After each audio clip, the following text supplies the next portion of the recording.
नमस्कार, हर खबर हरियाणा देख रहे हैं आप। मैं हूं आपके साथ सपना दीपक मदेशिया। बुलेटिन का आगाज करेंगे। मुख्यमंत्री नायब सिंह सैनी ने हरियाणा विधानसभा चुनाव के सह प्रभारी और त्रिपुरा के पूर्व सीएम बिप्लब कुमार देव से मिलने उनके दिल्ली स्थित निवास पर पहुंचे, तो वहीं बिप्लब कुमार देव ने मुख्यमंत्री नायब सिंह सैनी का स्वागत किया और मिठाई खिलाकर मुंह मीठा भी कराया। इस बीच बिप्लब देव और मुख्यमंत्री नायब सिंह सैनी के बीच लगभग आधे घंटे तक के विभिन्न महत्वपूर्ण विषयों पर चर्चा हुई। बिप्लब कुमार देव ने कहा कि हरियाणा वासियों ने जिन आशाओं और आकांक्षाओं के साथ भाजपा को तीसरी बार राज सेवा करने का मौका दिया, भाजपा सरकार उन्हें पूरा करेगी। नई दिल्ली से तस्वीरें, जहां बिप्लब देव से पहुंचे मिलने मुख्यमंत्री नायब सिंह सैनी, जहां बिप्लब देव ने मुख्यमंत्री सैनी का बहुत बहुत स्वागत किया और इसी के साथ साथ कई महत्वपूर्ण विषय पर दोनों के बीच लगभग आधे घंटे तक बातचीत हुई, चर्चा हुई। आपको बता दें, बिप्लब देव ने जो है जनता का भी आभार जताया। उन्होंने कहा कि बीजेपी को तीसरी बार सरकार में सत्ता में लेकर जनता आई है और इसके लिए जनता का भी उन्होंने बहुत बहुत आभार जताया। इस बीच ये तस्वीरें आपको दिखा रहे हैं, जहां पर मुख्यमंत्री नायब सिंह सैनी दिल्ली पहुंचे, जहां बिप्लब देव से उनकी ये मुलाकात दिखा रहे हैं, जहां पर बिप्लब देव ने उनकी स्वागत की और इसी के साथ साथ कई महत्वपूर्ण विषयों पर दोनों में लगभग आधे घंटे तक बातचीत हुई, चर्चा हुई। तस्वीरें आपको दिखा रहे हैं, जहां बिप्लब देव से मिलने के लिए सूबे के मुखिया मुख्यमंत्री नायब सिंह सैनी पहुंचे हुए हैं। कई महत्वपूर्ण विषयों पर देखिए चर्चा भी हुई है और देखिए दिल्ली में विधानसभा चुनाव भी है, इसको लेकर भी कई तरह की चर्चाएं की गई और ऐसे में बेहद महत्वपूर्ण ये बैठक मानी गई, जहां पर दोनों ने देखिए लगभग आधे घंटे तक कई विषयों पर, कई महत्वपूर्ण विषयों पर बातचीत की। विकास के मुद्दों पर भी देखिए बातचीत की गई है और ऐसे में बेहद महत्वपूर्ण हो जाता है क्योंकि सूबे के मुखिया खुद पहुंचे हुए हैं, जहां पर बिप्लब देव ने सूबे के मुखिया का गुलदस्ता देकर उनका स्वागत और अभिनंदन किया और इसी के साथ साथ उन तमाम जनता का भी उन्होंने आभार जताया जिन्होंने बीजेपी को तीसरी बार सत्ता में लाई है और इसी के साथ साथ उन्होंने दावा भी किया कि बीजेपी तमाम जनता के मुद्दों को पूरा करेगी। और खबर चंडीगढ़ से, जहां पर हरियाणा के परिवहन मंत्री अनिल विज के बगावती तेवर अभी भी देखे जारी है। आपको बता दें कि विज ने ट्वीट कर सीएम नायब सिंह सैनी पर फिर निशाना साधा है। बताते चले कि अंबाला कैंट से आशीष नायब नाम के जो है आशीष ताल नाम के एक व्यक्ति का ट्वीट कर आशीष ताल पर विधानसभा चुनाव के दौरान निर्दलीय प्रत्याशी चित्रा सरबारा के पक्ष में प्रचार के आरोप लगाए हैं और इस दौरान विज ने लिखा कि आशीष तायल, जो कि खुद को नायब सिंह सैनी का मित्र बताते हैं, उनके फेसबुक पर नायब सैनी के साथ अनेकों चित्र मौजूद है और ये रिश्ता क्या कहलाता है। तायल आज भी नायब सिंह सैनी के परम मित्र बने हुए हैं, तो फिर प्रश्न उठता है कि बीजेपी उम्मीदवार की मुखावलत किसने करवाई।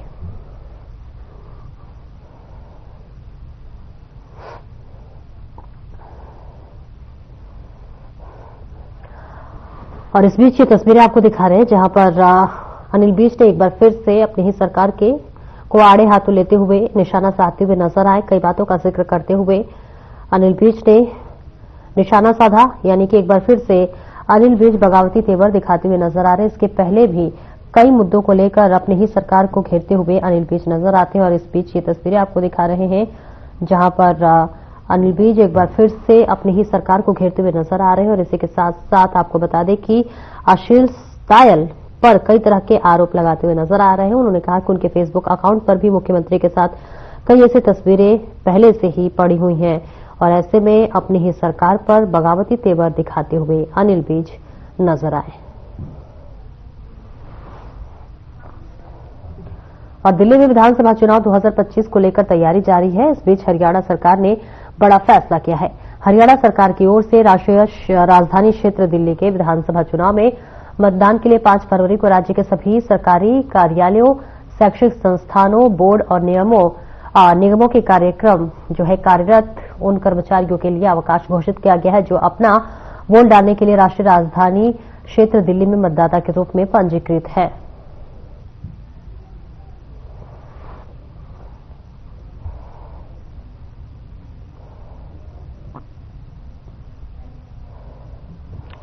और देखिए 5 फरवरी को दिल्ली में विधानसभा चुनाव होने वाले हैं। ऐसे में हरियाणा सरकार ने इसके लिए नया फरमान जारी किया है, यानी कि अवकाश की घोषित की है। जी हां, आपको बता दें कि हरियाणा में 5 फरवरी को अवकाश घोषित किया गया है।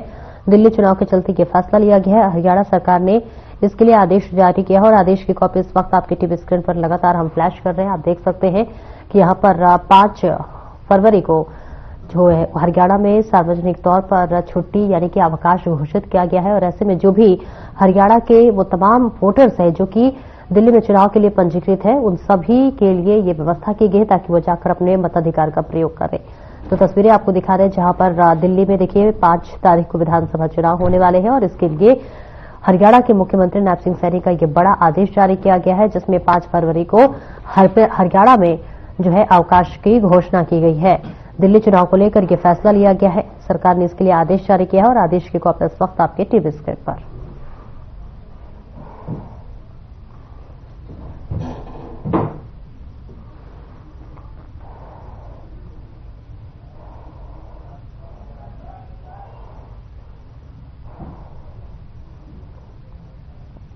और खबर झज्जर से है जहां पर बीती रात अज्ञात चोर एक इलेक्ट्रॉनिक्स की दुकान में घुस गए और लाखों रुपए की चोरी की घटना को अंजाम दे डाला।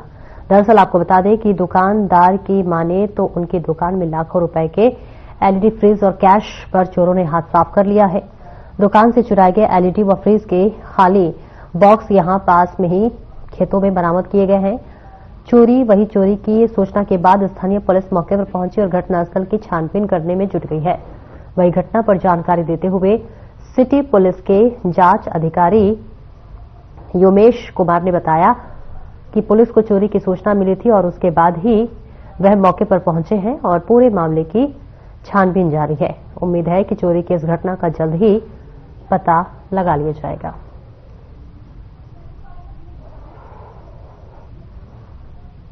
चोरी के सुबह आप दूध निकालने के लिए आता हूँ मैं सुबह अपनी डेयरी पे, तो मैं दुकानों की तरफ देख के जाता हूँ। इसके बराबर वाली दुकान मेरी है, तो मैं सुबह आते हुए निकाल लेकर आता हूँ कि दुकान में कुछ हरकत तो नहीं हुई है। सुबह बाहर आके देखा तो स्टैंड और वो लगा रखे थे, तो फिर मैंने देखा किस लिए लगा रखे हैं, तो ये देखा तो शटर उखाड़ रखा था। तो मैंने डायल 112 पे इन्फॉर्म कर दिया कि भाई ये यहाँ से एलईडी फ्रिज, वो एलईडी और क्या कहते हैं अपनी घड़ी और लाखों में कैश और ये निकाल रखे हैं और बैग वगैरह भी उठा रखे हैं यहाँ ऊपर से।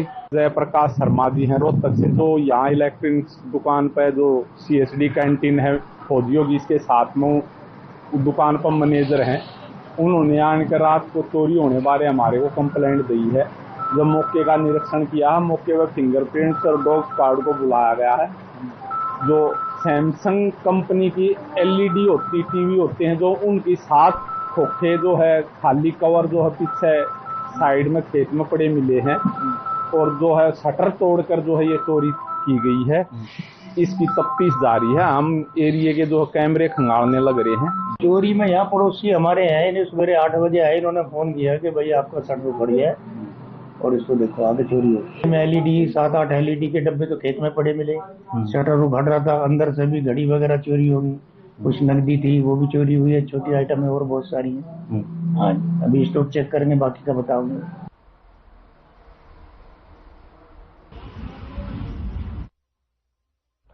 और वहीं इंद्री में सर्व कर्मचारी संघ हरियाणा में मांगों को लेकर विधायक को ज्ञापन सौंपा गया है और इसी के साथ आपको बता दें कि इंद्री में सर्व कर्मचारी संघ के बैनर तले अलग अलग विभागों के कर्मचारियों ने इकट्ठे होकर विधायक राम कुमार कश्यप को मांगों को लेकर ज्ञापन सौंपा है।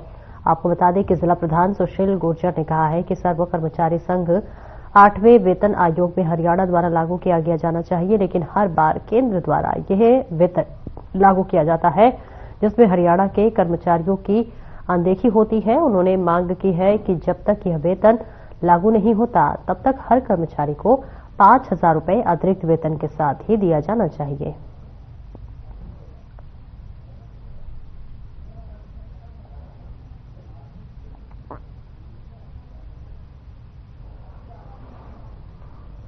देखेगा कर्मचारियों की भी देखेगा मांग है।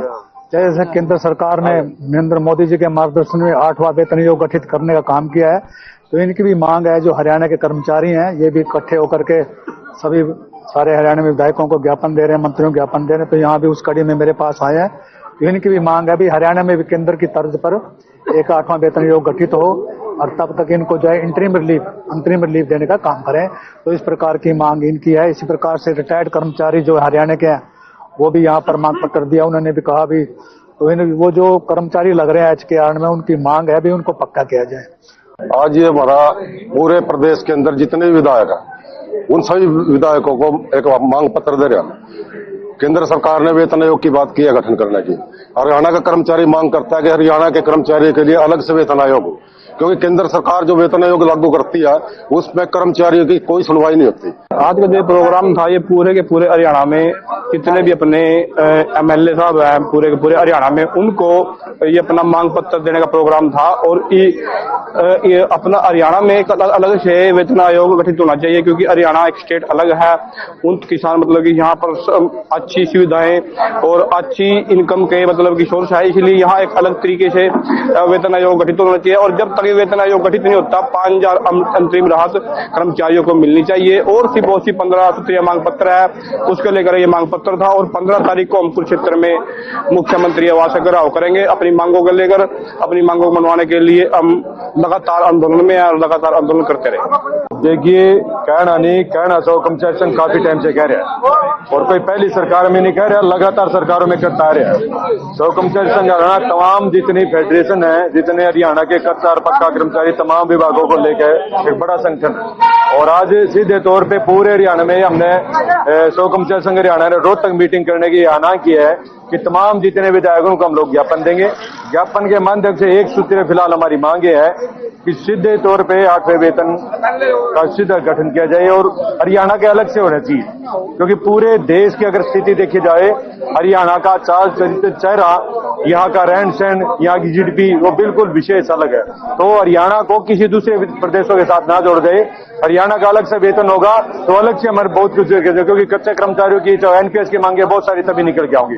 तो आपके माध्यम से हम कहना चाहते हैं, आज रामकुमार कश्यप जी को इंदिरा में हमने ज्ञापन दिया, इसी तरीके से करनाल में भी दे रहे हैं, असम में भी दे रहे हैं, सभी जगह दे रहे हैं। या इनसे सिर्फ ये अनुरोध है कि अभी बजट सेशन आ रहा है, यहाँ से यहाँ के नुमाइंदे होने की उससे कि अपनी बातचीत को उठाएं और यहाँ आयोग लगवाने का काम करें।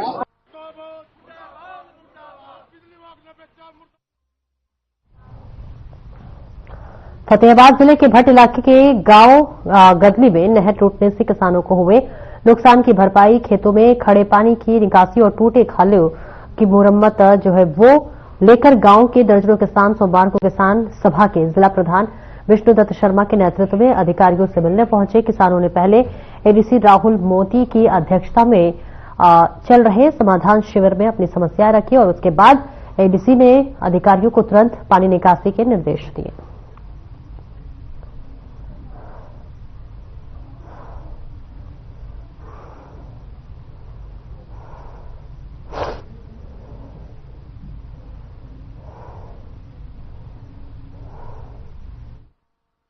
आज हम ना गदली के किसानों के साथ है, जो नहर टूट गई थी उसके बाबत में AD साहब के से हमारे खुले दरबार में वो बात हुई। और खुले दरबार के बाद है ना एक्शन साहब से भी हम मिले और AD साहब को हमने ये बताया कि भी जो नहर टूट गई है उससे ना सैकड़ों एकड़ जमीन में पानी भर चुके हैं और कुछ हिस्से में तो पानी निकल गया है, लेकिन कुछ पानी अभी भी बाकी है। तो वो बात हमने ना AD साहब के सामने रखी भी जल्दी है ना पानी की निकासी की जाए।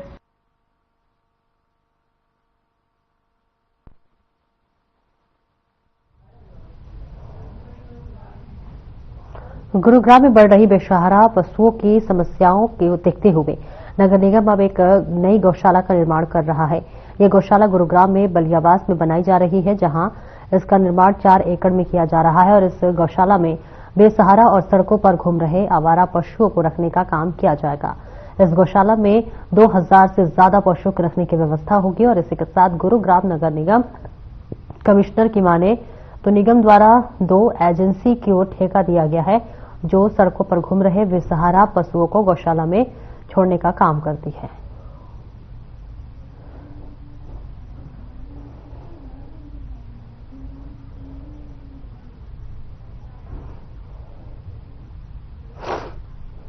देखिए, अभी हमारी 2 गौशालाएं हैं, कार्टरपुरी में हैं। दोनों में जो पशुओं की संख्या है वो बहुत ज़्यादा हो गई है और उससे ज़्यादा उनमें स्पेस अभी है नहीं।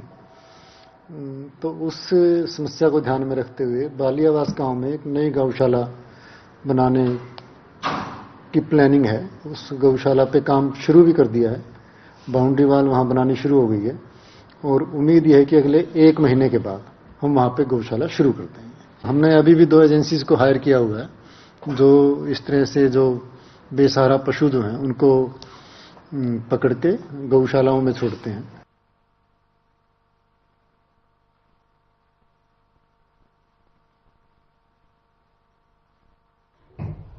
केंद्रीय ऊर्जा मंत्री मनोहर लाल पिहोवा सरस्वती तीर्थ पर हरियाणा सरस्वती धरोहर विकास बोर्ड की तरफ से आयोजित अंतर्राष्ट्रीय सरस्वती महोत्सव के समापन समारोह के अवसर पर बोल रहे थे। इस दौरान उन्होंने कहा कि पवित्र सरस्वती नदी को हरियाणा की पावन धरा पर प्रवाहित करने के प्रयास 1986 से शुरू किए गए थे और इस अहम कार्य को लेकर ही 10 वर्ष पूर्व हरियाणा सरस्वती धरोहर विकास बोर्ड की स्थापना की गई और इन 10 वर्षों में बोर्ड के माध्यम से सरस्वती नदी के मार्ग पर जमीनों से कब्जा हटवाने के लिए करीब 80% जमीन या तो दान में या फिर खरीद ली गई। इसी के साथ इससे पहले केंद्रीय मंत्री मनोहर लाल सीएम के ओएसडी भारत भूषण भारती ने हरियाणा सरस्वती धरोहर विकास बोर्ड की प्रदर्शनी के साथ साथ सरस मेले का अवलोकन किया और आपको बता दें साथ ही 1100 विद्यार्थियों के संग केंद्रीय ऊर्जा मंत्री मनोहर लाल ने मां सरस्वती के श्लोकों का उच्चारण भी किया।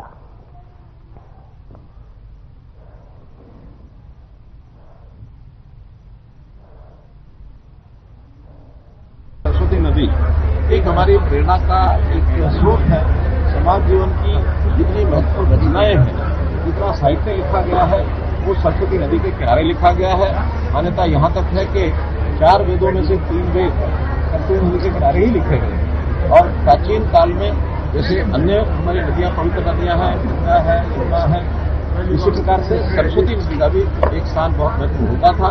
कालांतर में ये लुप्त हो गई। पहाड़ों में इसका जो पानी है वो डाइवर्ट होकर के बाकी नदियों में चला गया। वहीं पहाड़ों के अंदर कोई ना कोई हलचल जैसे होती है तो टेक्टोनिकल घटनाएं जो होती हैं जिसके कारण से पहाड़ जो है अपना रास्ता यानी नदियां अपना रास्ता बदल लेती हैं। उस कारण से सरस्वती नदी का जो रास्ता है बदल करके अन्य चला गया। आज भी सैटेलाइट का जो चित्र आते हैं ऐसा उसको प्रमाण मिलता है कि अंदर जमीन के अंदर और उसका जो प्रवाह है अभी भी चलता है।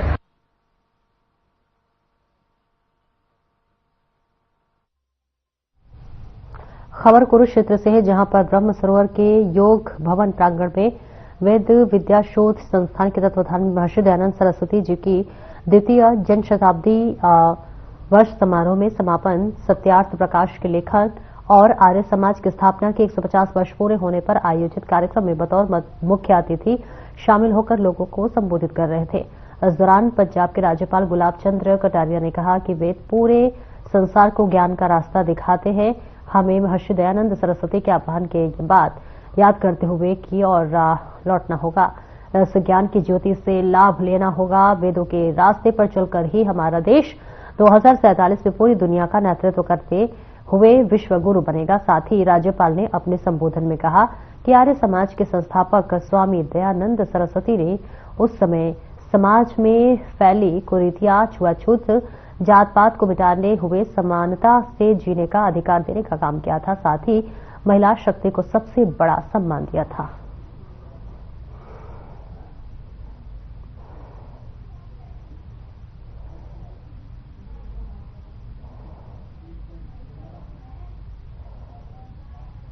का उस पर 150 मेरे यहाँ उदयपुर में नवलखा महल में उन्होंने सत्यार्थ प्रकाश की लेखन वहीं किया है। स्वामी जी का को भी एक अवसर दिया कि मैं आज इस पवित्र स्थान पर आ सका। वैसे मैं सोचता हूँ कि भारत का कोई ऐसा आदमी नहीं है तो इसे ब्रह्म सरोवर में के लिए नहीं आता। एक भी क्षेत्र है। ये न्याय और अन्याय के प्रति हुए युद्ध को गीता के उपदेश के रूप में आने वाली पीढ़ियों तक रहेगा। उस धरती पर मैं आया हूँ। श्री दयानंद जी के इस कार्यक्रम में मुझे सम्मिलित होने का मौका मिला। मैं सोचता हूँ महर्षि दयानंद की शिक्षाएं उस समय भी उतनी आवश्यक थी, उससे आज उससे भी कई ज्यादा आवश्यक है। विशेष करके जो समाज में ऊंच नीच का भाव, छूआछूत के जो अभी भी इतने वर्षों के बाद भी कहीं न कहीं है, थोड़ा बहुत असर है।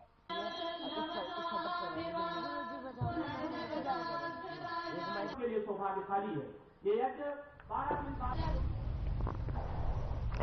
और बल्लभगढ़ में प्रजापति समाज ने सामूहिक विवाह सम्मेलन का आयोजन किया, जिसमें गरीब परिवारों के 6 जोड़ों का समाज ने मिलकर विवाह संपन्न कराया। इस मौके पर मुख्य अतिथि राज्य मंत्री राजेश नागर और बल्लभगढ़ के विधायक मूलचंद शर्मा विशेष रूप से उपस्थित हुए और नवविवाहित जोड़ों को आशीर्वाद भी दिया।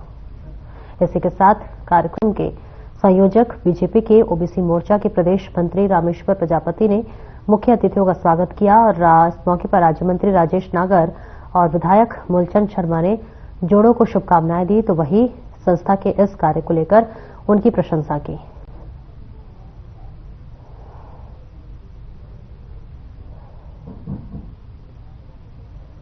इनके सहयोग से और जो कई सालों से इस तरह के आयोजन करते आए हैं, गरीब परिवार के बच्चों की विवाह, रामेश्वर जी मेरे पुराने मित्र भी हैं, मेरे साथ कई जगह हम काम भी हमने साथ किया है और जो ये आयोजन उन्होंने किया उसके लिए भी इनको बहुत बहुत बधाई, बहुत बहुत शुभकामनाएं।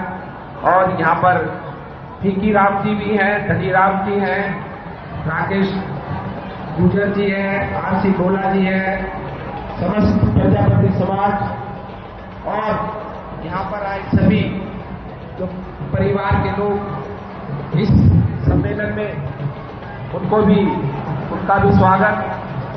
और मैं रामेश्वर जी को ये भी कहना चाहता हूँ कि ऐसे समाज के कार्य करके बहुत मन को संतुष्टि मिलती है और आगे भी ऐसे आयोजन करते रहे।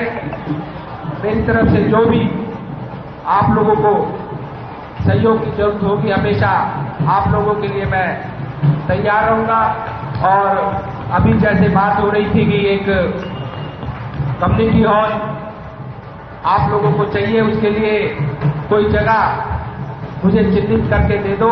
आज पहले परंपरागत तरीके से प्रजापति सामूहिक सम्मेलन का आज यहाँ एक आयोजन किया गया है और जो कि लगातार पिछले 14 वर्षों से लगातार हम कर रहे हैं अपने प्रांगणों में और लगातार समाज के लिए एकत्रित करने का एक मौका एक बहाना होता है। दूसरी तरफ से हमारे जो गरीब परिवार को, हमारे गरीब परिवारों को शादी करने का एक मौका मिलता है। इसके लिए हम निश्चित तौर पर से एकता के सूत्र बनते हैं। उनका जो जीवन यात्रा है जिनको हम नहीं कर, एक तरफ तो जो कि पैसा की बर्बादी होती है शादी के नाम पर वो छूटते हैं, दूसरी तरफ से गरीब परिवार को सम्मान के साथ जीने का एक मौका मिलता है, जीने के साथ रहने का एक मौका मिलता है। कितने जोड़ों का आज देखिए, वैसे तो पिछले वर्षों में 30-31 जोड़ान का शादी होती थी हमारे, लेकिन अभी हमने एक कार्यक्रम अभी खेड़ला गांव में हुआ था और ये 8 दिन में ये कार्यक्रम बना तो 6-7 जोड़ों की शादी, 6 जोड़ों की शादी आज हुई।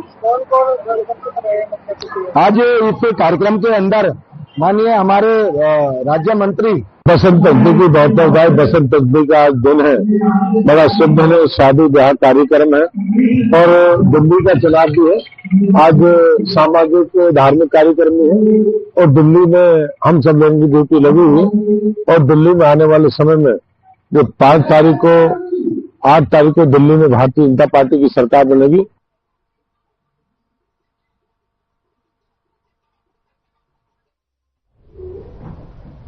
फिलहाल इस बुलेटिन में इतना ही। नमस्कार।